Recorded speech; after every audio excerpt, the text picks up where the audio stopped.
Hello everyone, welcome to this lecture. इस lecture में समझेंगे रासायनिक अभिक्रिया के प्रकार, टाइप्स ऑफ केमिकल रिएक्शंस। तो इस टॉपिक से बहुत बार बोर्ड एग्जाम में प्रश्न पूछा गया है, तो लेक्चर को पूरा देखिएगा क्योंकि ये टॉपिक्स बोर्ड एग्जाम के पॉइंट ऑफ व्यू से बहुत ही इम्पोर्टेंट है।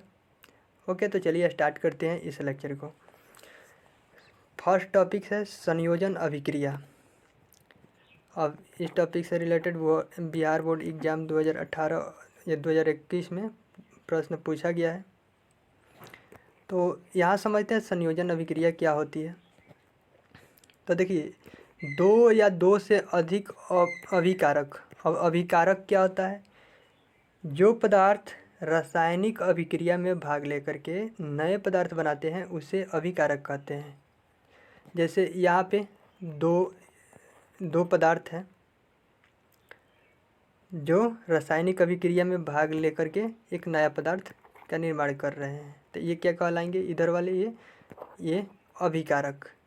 तो दो या दो से अधिक अभिकारक मिलकर नए गुण वाले एकल उत्पाद, एकल मतलब एक उत्पाद को प्रतिफल भी बोलते हैं। और ये उत्पाद या प्रतिफल क्या होता है? तो रासायनिक अभिक्रिया के फलस्वरूप बने जो नए पदार्थ होते हैं ना, उससे ही प्रतिफल या उत्पाद कहते हैं। जैसे इधर जो नए पदार्थ बने, इधर नए पदार्थ मिले, ये उत्पाद कहलाता है। तो इन उत्पाद का निर्माण करते हैं, उसे संयोजन अभिक्रिया कहते हैं। संयोजन मतलब जोड़ना। तो दो या दो से अधिक अभिकारक। अब ये अभिकारक क्या हो सकते हैं? तो कोई तत्व या यौगिक हो सकते हैं। तो उनको मिला करके नए गुण वाले एकल उत्पादन का निर्माण होता है। अब मान लीजिए यहाँ पे ए और बी कोई तत्व या यौगिक हो सकते हैं, या ये मिल करके एक नए गुण वाला उत्पाद मिल रहा है, उससे ही हम क्या कहेंगे? संयोजन अभिक्रिया।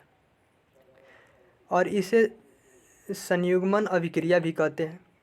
चलिए एग्जाम्पल के तौर पे देखते हैं यहाँ पे। तो देखिए यहाँ पे N2 और इधर H3, ये दो अलग अलग एलिमेंट्स हैं और इनको लेकर के एक यहाँ पे नए एक उत्पाद का निर्माण हो रहा है, दोनों को जोड़ने से, यानी कि संयोजन से। तो यहाँ पे दोनों का संयोजन से क्या यहाँ पे मिल रहा है? NH3। तो ये कौन सा रिएक्शन हुई? संयोजन अभिक्रिया, यानी कि एडिशन रिएक्शन। जैसे यहाँ पे C+O2, यहाँ पे ये अलग तत्व है, यहाँ पे एक अलग। अब ये दोनों मिल करके CO2 यानी कार्बन डाइऑक्साइड बना रही है।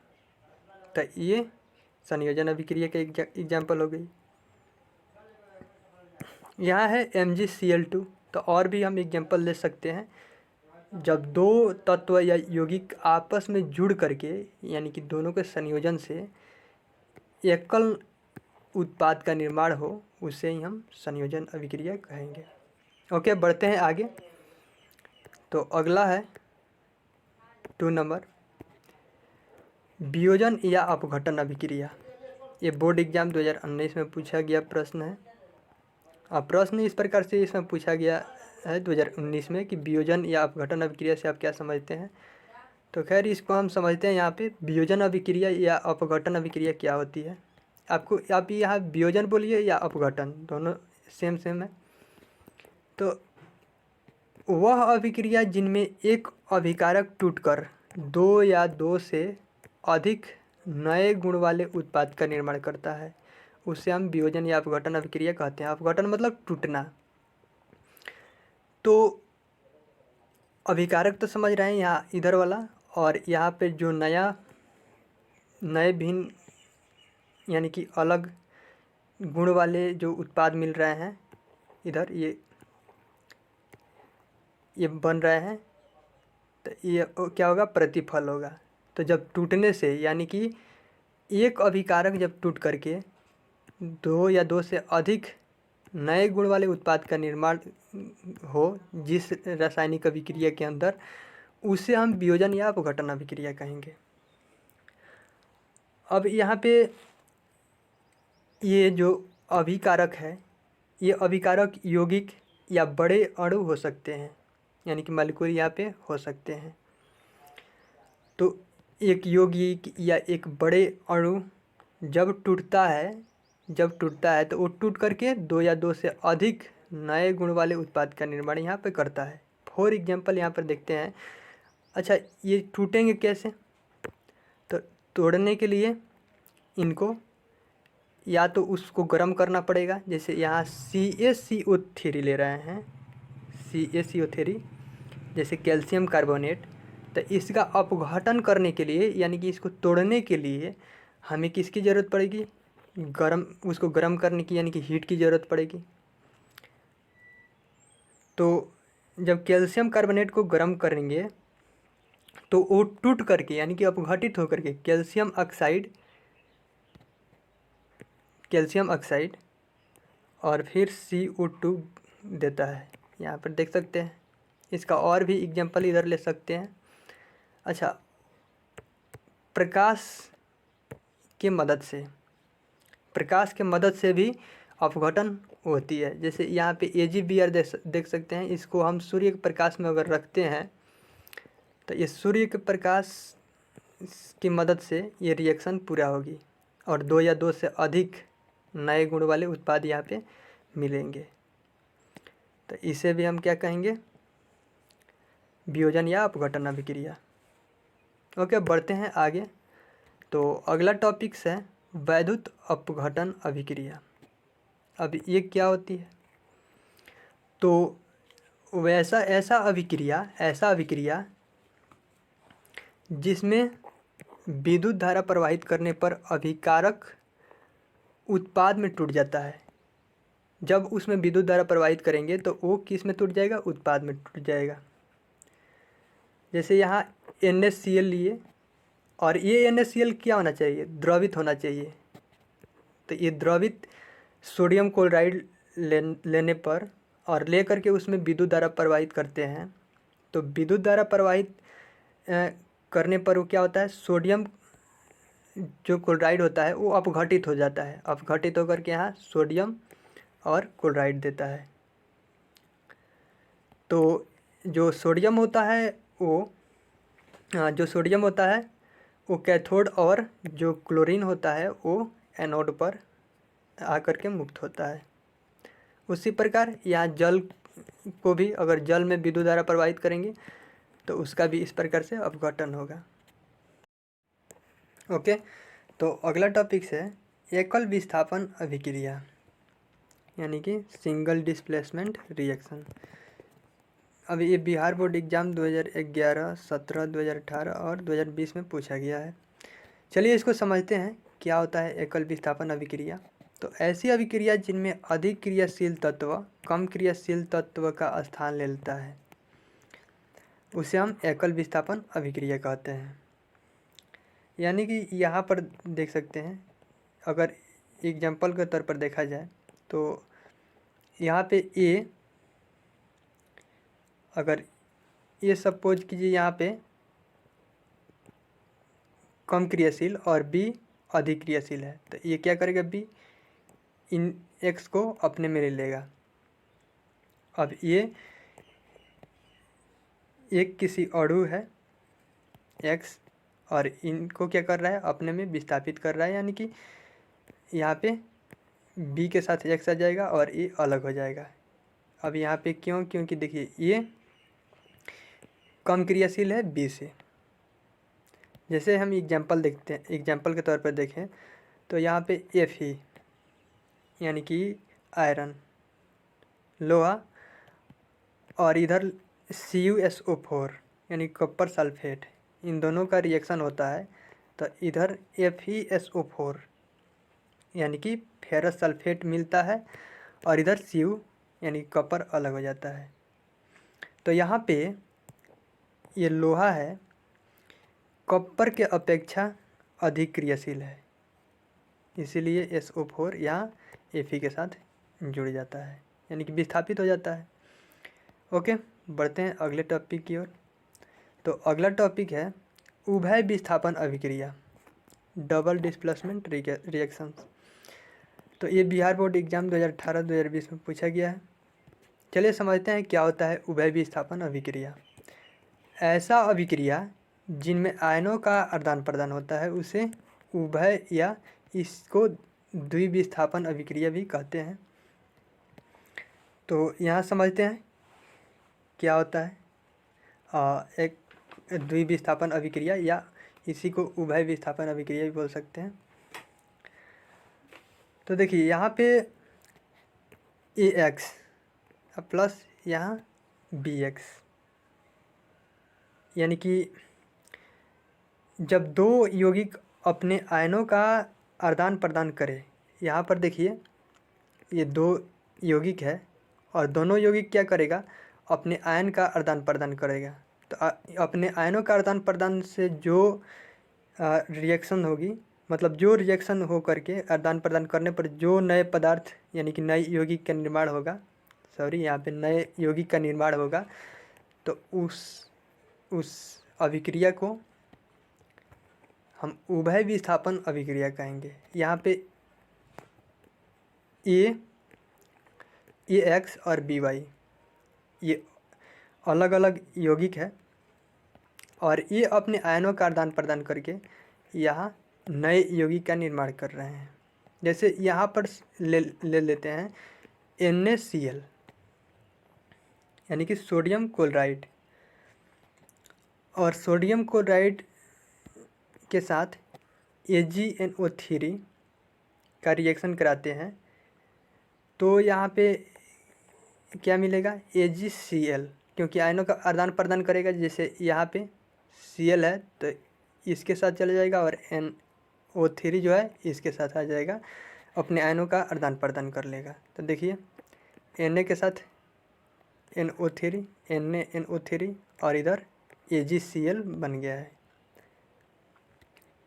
और भी इसका एग्जांपल ले सकते हैं। चलिए बढ़ते हैं अगले टॉपिक की ओर। तो अगला टॉपिक है अवक्षेपण अभिक्रिया। अब अवक्षेपण अभिक्रिया क्या होती है,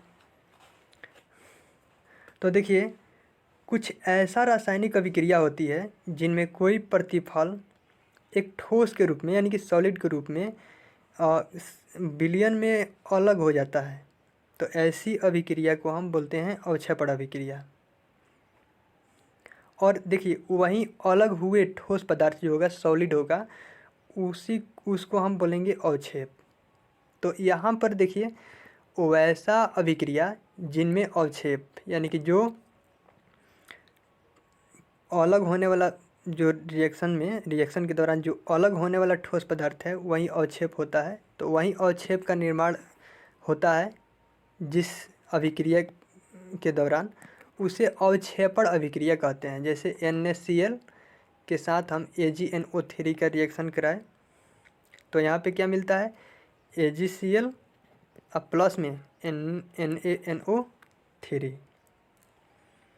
ओके, बढ़ते हैं अगले टॉपिक की ओर। अच्छा, ये बोर्ड एग्ज़ाम 2019 के सेकेंड सिटिंग में ये पूछा भी गया है। चलिए बढ़ते हैं अगले टॉपिक की ओर। अगला है उदासीनीकरण अभिक्रिया। तो वैसा अभिक्रिया जिनमें कोई अम्ल किसी भस्म के साथ अभिक्रिया करके लवण और जल बनाता है, उसे उदासीनीकरण अभिक्रिया कहते हैं। जैसे अम्ल और भस्म आपस में रिएक्शन करता है तो कभी भी लवण बनाएगा, प्लस में इधर जल मिलेगा। जैसे यहाँ पे HCl का रिएक्शन हम NaOH के साथ अगर कराए तो देखिए यहाँ NaCl यानी कि सोडियम क्लोराइड और इधर H2O यानी कि जल मिलेगा। तो यहाँ पे सोडियम क्लोराइड का रिएक्शन सोडियम हाइड्रोक्साइड के साथ अगर कराए तो वो सोडियम क्लोराइड और जल, यानी कि सोडियम क्लोराइड क्या होता है, लवण, और जल मिलेगा। तो ये उदासीनीकरण अभिक्रिया का एक एग्जाम्पल हुआ। ये बिहार बोर्ड एग्ज़ाम 2018, 16 और 21 में पूछा गया प्रश्न है। मतलब ये तो टॉपिक है, लेकिन प्रश्न इससे पूछा गया है कि उदासीनीकरण अभिक्रिया से आप क्या समझते हैं। तो इसको आप लिख सकते हैं। चलिए बढ़ते हैं अगले टॉपिक की ओर। तो अगला है प्रकाश रासायनिक अभिक्रिया। क्या होता है प्रकाश रासायनिक अभिक्रिया? वैसा अभिक्रिया जो प्रकाश का अवशोषण करके घटित होती है, उसे प्रकाश रासायनिक अभिक्रिया कहते हैं। तो जब प्रकाश जैसे H यहाँ पे यानी कि हाइड्रोजन और क्लोरीन के का अभिक्रिया एक साथ कराते हैं, तो यहाँ पे HCl यानी कि हाइड्रोजन क्लोराइड मिलता है। तो देखिए हाइड्रोजन और क्लोरीन गैस जब एक में मिलाते हैं, मिश्रित करते हैं, तो वो तब तक उस मिश्रण को अगर अंधेरे में रखते हैं तो वो जब तक अंधेरे में रहेगी तब तक रिएक्शन नहीं होगी। लेकिन जैसे ही सूर्य के प्रकाश के अंदर रखेंगे, अपना रिएक्शन करके HCl बना लेगा। तो और भी एग्जांपल यहाँ पे ले सकते हैं। अब इसी प्रकार देखिए यहाँ पे कार्बन डाइऑक्साइड CO2 और यहाँ पे H2O जब आपस में रिएक्शन करता है, मिलाते हैं, रिएक्शन कराते हैं दोनों को एक साथ, तो जब तक ये अंधेरा में रहेगा, जब तक सूर्य की प्रकाश नहीं मिलेगी, तब तक ये रिएक्शन ये हो ही नहीं सकती है, यानी कि ये रासायनिक अभिक्रिया पूरा नहीं होती है।